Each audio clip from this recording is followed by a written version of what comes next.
Couple of days ago on 20th October, just as everyone was getting ready for Diwali, AWS decided to start the fireworks early by taking down half the internet. For almost 15 hours, Reddit, Snapchat, Netflix, Coinbase to Amazon's own products, everything stopped working. This wasn't a cyber attack.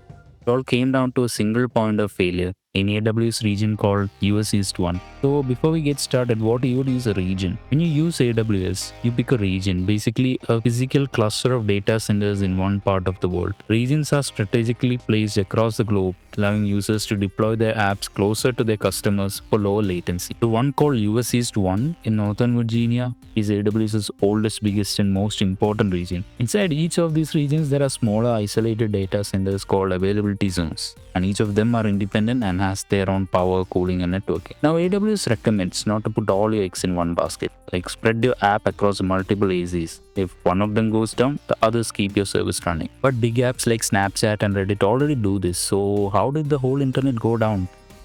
Here's the twist. While your app's data might be spread across multiple AZs, AWS's own internal control plane, the system that coordinates everything behind the scenes, has its key components centralized in US East 1. This one controls stuff like IAM authentication, DynamoDB, CloudFront, and so when something breaks there, the domino starts to fall. The first domino to fall was a monitoring fail.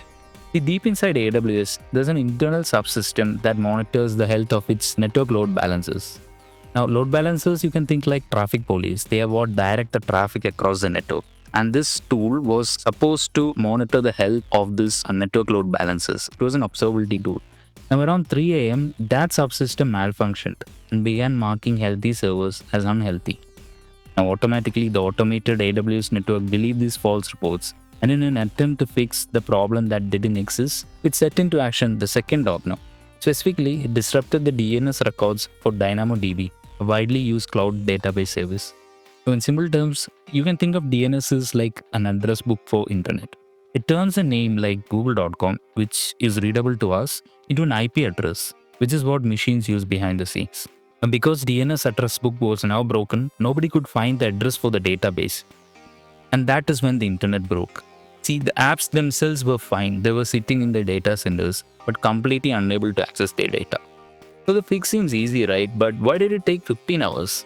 By early morning, AWS engineers had corrected the DNS issue, but what they found was interesting. There were millions of pending requests waiting to flood back in.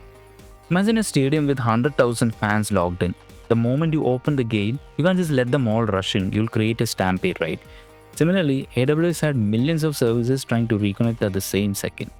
So they had to take it slow, throttle traffic, slowly letting the systems back in one wave at a time. It was a slow and bumpy recovery, and that's why it took 15 hours. And by the end of the day, issue was resolved.